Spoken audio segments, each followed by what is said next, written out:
Goodbye, see you Monday. Goodbye. Goodbye, dear.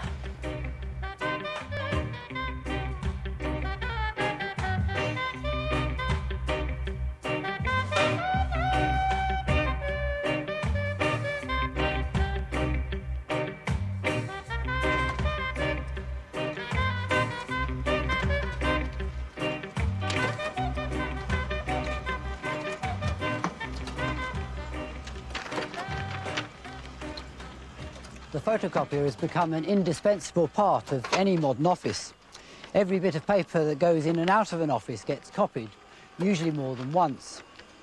The machines themselves remain rather mysterious black boxes and have an infuriating habit of going wrong just when you want to copy something in a hurry.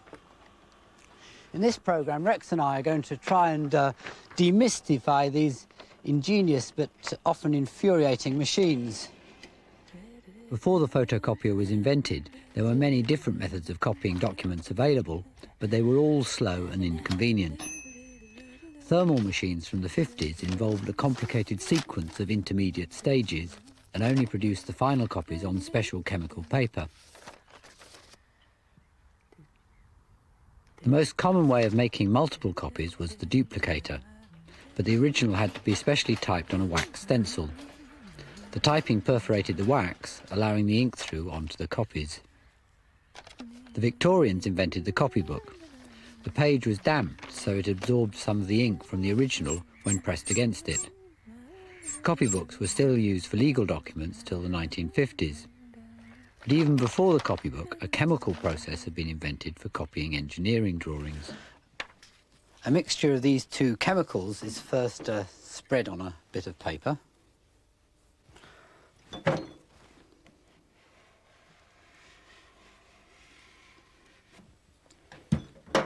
And then the drawing to be copied is put on top. And this is now exposed to a very bright light. Arc lights were often used, early electric arc lights like this. Well, anyway, this actually takes rather a long time. So I've done one already that I've prepared earlier. A bit like a cookery programme. Here it is. Well, it doesn't look very promising, but if I now spread another chemical on it, the image should start to appear.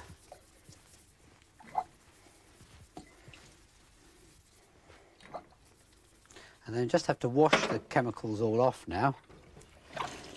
And a dye, Prussian blue, is left impregnated into the paper on the bits which have been exposed to the light. Well, the process has actually been obsolete for over 50 years now, but the word blueprint has become stuck in the language. Wet chemical systems were also developed for the office. 2 minutes is the time needed to deliver the print, and she'll get not a negative with all blacks and whites reversed, but a direct copy of the original. That's positive. No trays to bother about either. She just brushes on the developer, then watches while the picture appears.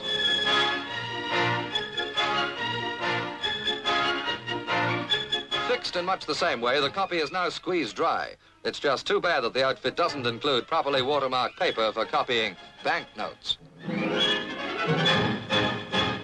The idea that revolutionized copying came from an unassuming American patent lawyer called Chester Carlson. Well, in the course of my patent work, I frequently had need for copies of patent specifications and drawings, and there was no really convenient way of getting them at that time. Carlson started experimenting with a copying process based on the ancient but unpredictable science of static electricity.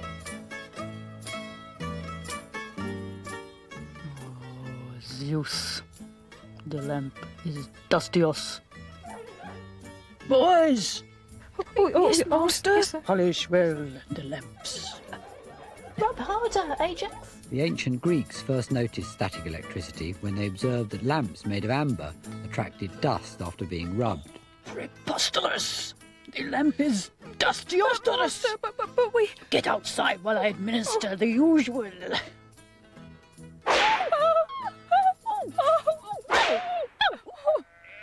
Our word for electricity comes from the Greek for amber, electron. The Greeks also had trouble with their spinning wheels because the bearings were made of amber.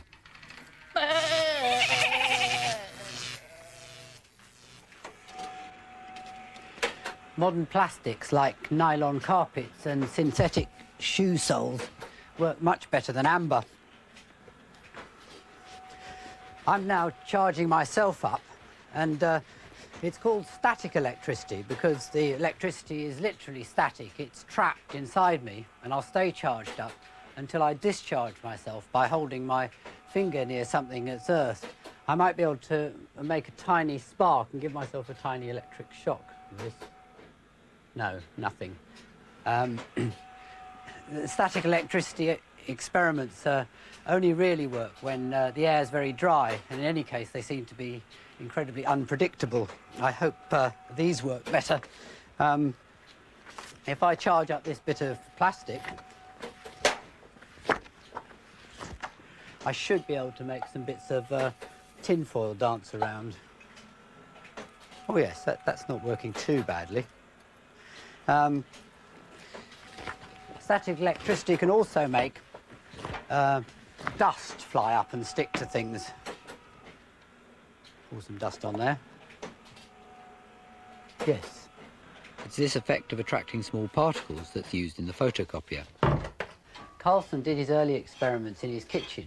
In fact, we found the only place we could reliably repeat them was in Rex's kitchen, because he's got underfloor central heating, and so it's extremely dry. Is this going to work all right? Oh, I think so. Carlson started by casting blocks of sulphur after reading that sulphur lost its electrostatic charge when it was exposed to bright light. Yeah, it does look good. It's not easy casting these plates of sulphur, and it makes an awful smell as well. Well, we've got to leave that one to cool, haven't we? Yes. So perhaps we better try it with one of the other ones.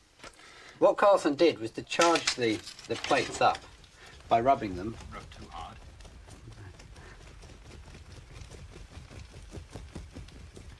All right then. So now we have to put some sort of an image on top of it. And now we'll expose it. Okay. The sulphur is now losing its electrostatic charge as it's exposed to the light. So it's now only the areas under the black letters, protected from the light, that are still charged.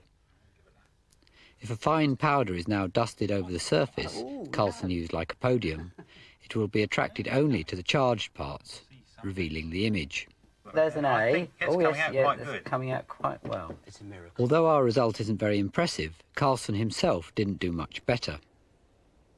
No one was very impressed at the time, October the 22nd, 1938, but he somehow managed to persuade a research institute to try and develop his idea. The Patel Institute replaced Carlson's sulphur with plates made by vacuum depositing thin layers of selenium. In the late 40s, in conjunction with a small company called Haloid, the first electrostatic copiers appeared, including one model called the 1385. This is one of the few surviving 1385s in Britain, and it's a magnificent contraption. It's all entirely manually operated, and it takes several minutes to make a copy. It doesn't look anything like Carlson's equipment, but it actually goes through exactly the same stages. This is the plate, and the first stage is to charge it up. So it goes in this slot here. Simply have to press the button. Patel had replaced Carlson's sulphur with a thin glassy layer of selenium that's so sensitive to light that I can only show you how it works in a darkroom. Instead of rubbing it to charge it, Patel used a very, very fine high-voltage wire that's inside this casing, and they simply moved it slowly across the plate. This gives it a very even charge, and this is what's happening inside the slot in the 1385. The next stage is to expose it, and so take it over to this camera here, slips in the back. And this is the image I'm going to expose. It's basically just an old-fashioned plate camera, this. That's it. Put the slide back in. And the next stage is developing it. That happens in here. Put the plate in here. Pull the slide out again.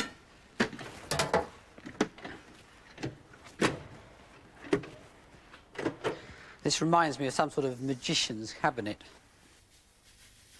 Inside, a mixture of sand and toner powder, the equivalent of Carlson's lycopodium, runs over the plate. It's only attracted to the parts of the plate that are still charged.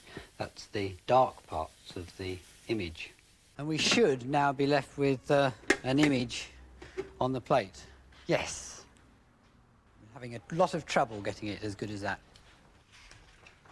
The copy paper is then put over the plate so the image can be transferred. The corona wire now charges the paper, transferring the toner powder onto it.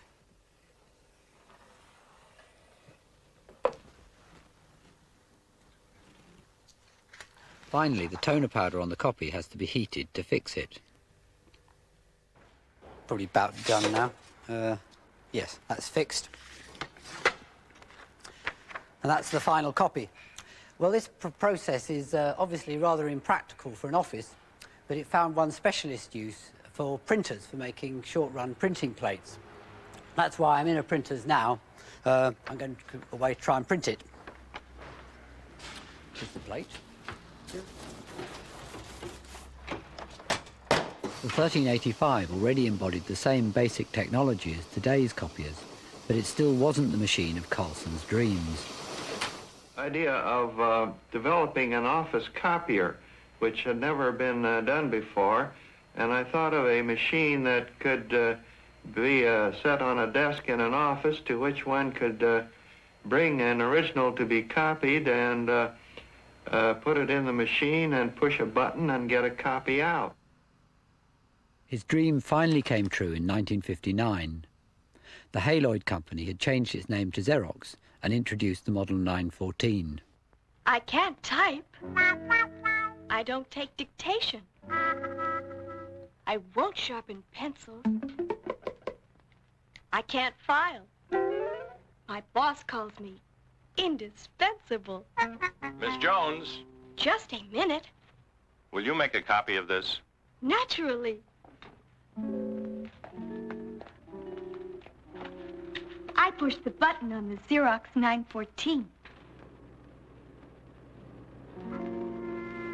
I make perfect copies of whatever my boss needs by just turning a knob and pushing a button. Anything he can see, I can copy in black and white on ordinary paper. And am I fast? I can make 7 copies in a minute. By the way, I never need wet chemicals. My 914 is a dry machine, powder dry. Sometimes my boss asks me which is the original, and sometimes I don't know. Here, Mr. Smith, I'm going to lunch with Mother. Easy there. Easy there. Hello. Here's your Xerox 914, ma'am. Oh, great. Just push it. Oh, Push it. no. No, turn it. Turn Spit off here. No, Need another inch. No, it won't go. Let it go, boss. No. I reckon, boss, it'll have to go through the window. Although large and cumbersome, the machine revolutionized office copying. Oh, I just love pressing the button. Copy after copy. They keep coming. The key to automating the process was to change the exposure stage. In the 1385, the camera lit the whole of the original and exposed it through the lens onto the selenium plate. In automatic machines, the selenium plate is wrapped round into a drum. The light is then enclosed in a box so that it only lights a thin strip of the original at a time. So now, if we slowly move the original over the light, or the light over the original, while the drum rotates, it's exposed a bit at a time. It can then all become a continuous process. While one bit of the drum is being charged up, another is being exposed. Another is being developed with toner powder, and yet another is transferring its toner to the copy. The advantage of the drum is that all the stages of the process can be arranged around it. The charging stage is a fine wire, fine corona wire, just like in the original manual machines. I think this machine's a bit on its last legs. The exposing stage is just like my model. Oops. The original goes on the top here, and then the bright light moves across it, and the image is exposed by a couple of mirrors through the lens and onto the drum. Then the developing stage is in here. It's a bit difficult to get at, so I've got another developer unit here. The toner is actually mixed with iron powder, and it sticks to this magnetic roller. As this rotates, it spreads the toner powder onto the drum.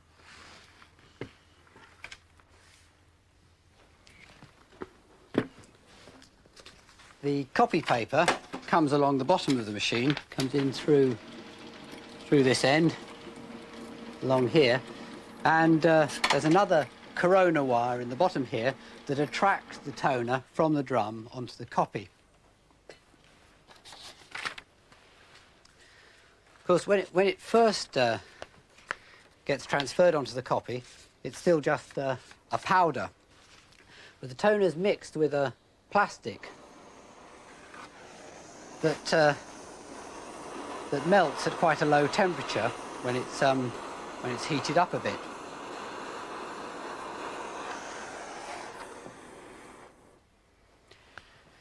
In the copier, there are a pair of heated rollers. You can see the element, it switches on every now and then, and the copy goes between the two of them.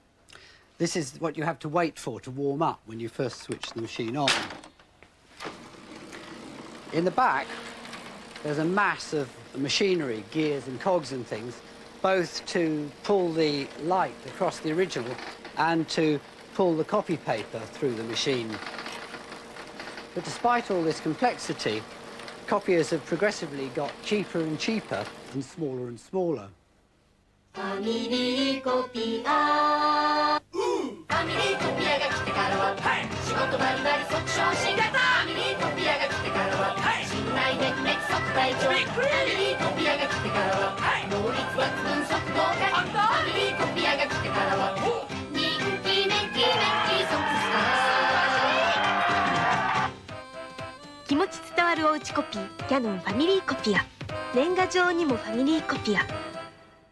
The Japanese also made colour copying popular.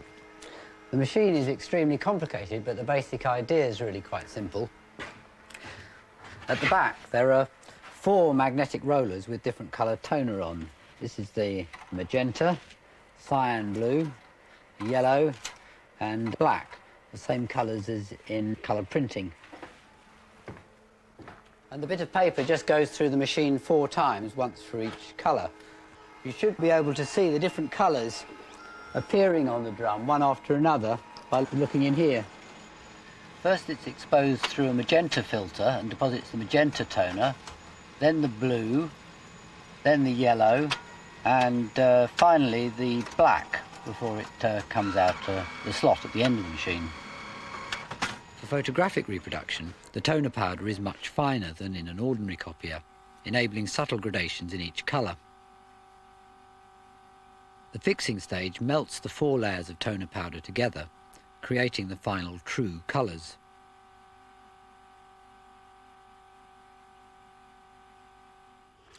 Despite their sophistication, modern copiers still have their drawbacks. For a start, the static electricity creates a certain amount of ozone, which isn't very good for people. Large copiers are now fitted with carbon filters, and the static can have the effect of attracting dust inside the machine. This coats the rollers and the corona wires and the optics, producing worse and worse copies. This one's jammed up again. Not a very brilliant copy.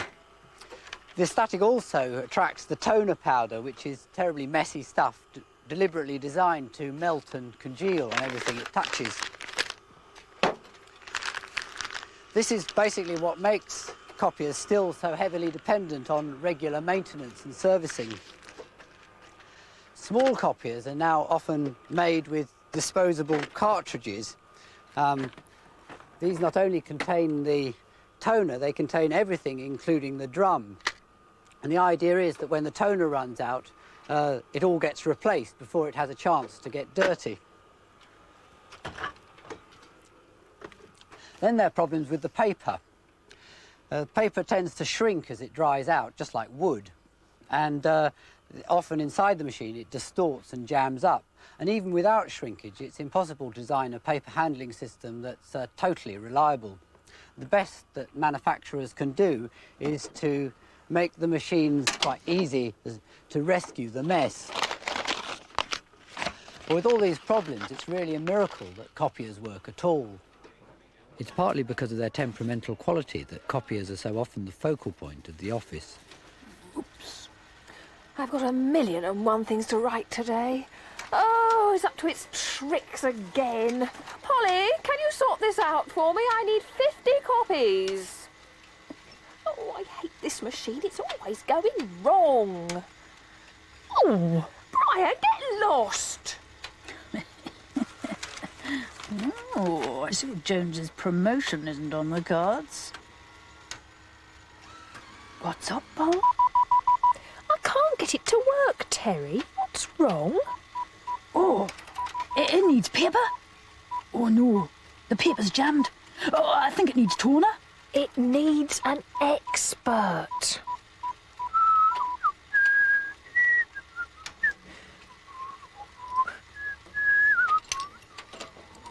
Oh, not again. Oh dear. What is the hold-up? If you want a job done properly, do it yourself. When's it going to be fixed? Oh, needs new corona wires tomorrow if you're lucky. Oh dear. They won't let us use this this one. one's broken as well. There's a big queue here. It's only 50 copies. There's no need to be so rude. The unreliability of copiers leads to many of them being thrown out in disgust, which is great for me and Rex because we both find the parts very useful. The General has bearings, microswitches, and a solenoid taken out of an old copier. Almost everything I make has some bit of an old copier inside.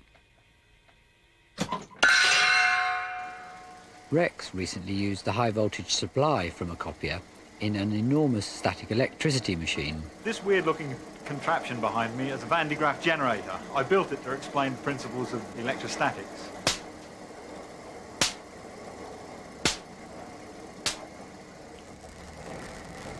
Static electricity has got some spectacular effects.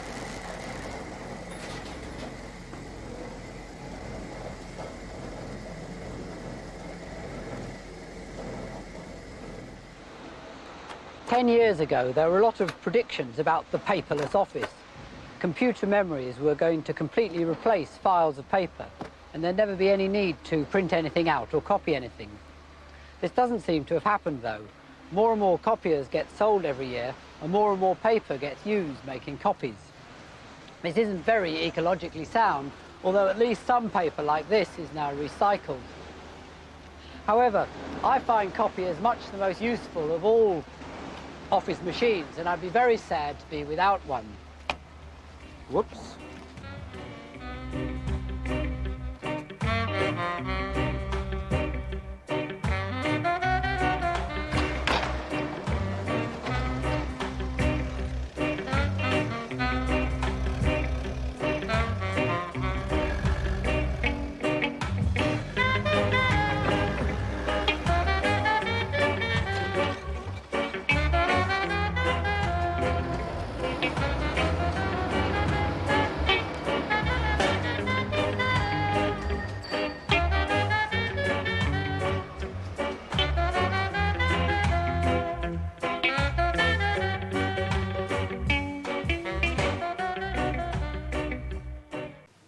The main thing I remember about the photocopier is just what an extraordinary company Xerox was.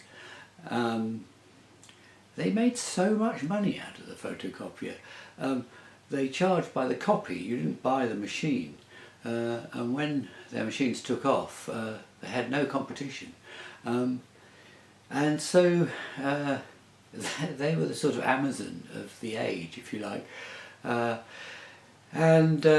So they set up a research lab, Xerox Park, and are credited with developing the sort of layout of the computer as we know it, with a mouse and a keyboard, and what you saw on the screen was what came out of the printer. What you see is what you get, I think it was called. And this is what was stolen basically by Apple for their first computers. So Xerox were extremely helpful to us. I went to their base in Rochester in Upper New York State, met a fantastic retired engineer who had full of wonderful stories. I don't know why it didn't get into the final program that that original machine, the 914, was notorious for catching fire. Paper would get jammed in the fuser unit with the heaters that were heating the toner. They always had to have fire extinguishers handy. There was also a huge amount of archive footage. The wonderful advert with the girl that presses the button on the 914 was obviously directly from them. They were also very helpful in Britain too. They lent us the original Haloid machine, the manual machine, which I managed to get to work for that demonstration. Getting the demonstrations to work for this episode was probably the hardest of any of the episodes, but I think we both really enjoyed it. Probably I enjoyed it particularly because it fired up my enthusiasm for that sort of just playing with images and stuff, and so I went on to do experiments with Victorian wet plate photography and Cibachrome and various other processes, with the vague idea of doing another series about photography, TV series, but it never came to anything. But I did enjoy making my own cameras and stuff. The other thing I remember particularly was the visit of Canon, who brought the colour copier to our place, an enormous machine. And it all seemed to go very well. They were very friendly. And they stayed for lunch, and while they were at lunch I couldn't resist taking a £10 note out to copy it. There was a big fuss at the time about colour copiers being used to forge banknotes, and I just was curious to see how realistic and how convincing the copies were. It wasn't bad actually. I could see why it was a problem. Anyway, I didn't tell anybody. I just they said goodbye and went home. But then they rang up completely furious the next day because that machine has a large drum which leaves an image of the last image to be copied on the drum. So when they got it back to base and were cleaning it, they could see the evidence of what I'd done. So I was in big trouble, but I had to promise that it wouldn't be on the final film, or because Canon were very sensitive about this because they feared that sales of their colour copiers might be even banned because if they were being used for forgeries too much. Well, what's changed with photocopiers? Well, I suppose offices now more generally have a multifunction printer, scanner, machine that does everything. Probably prints things off a computer more than copies documents. That system with the complete toner cartridge has become universal, so you don't need the service engineers to come out very often anymore. It's very clever the way they put all the difficult parts into just that sort of little cylinder of plastic, really. And very curiously, I've discovered that some of these cartridges are interchangeable for different makes of copiers. That's a very odd situation. The one sad thing about copiers is that they're much less well made. Watching the film reminded me how beautiful the old machines were with their steel frames and their chain drive and stuff. And Rex and I regularly used to strip them down for the sprockets, the chain, the electromagnetic clutches, the motors. They were all very useful parts. If you take apart a modern one, there wouldn't be anything really worth salvaging. The gears are plastic, the frame is plastic. It's just it's the same of all consumer machines really, and in a way you can't grumble because they've been very successful at reducing the price, and the price has consistently kept falling in real terms. But it is sad for being able to reuse the parts. Anyway, it was a fun episode to make. I really enjoyed it, and the challenge, I suppose, if you like, and left me an interest in copying ever since.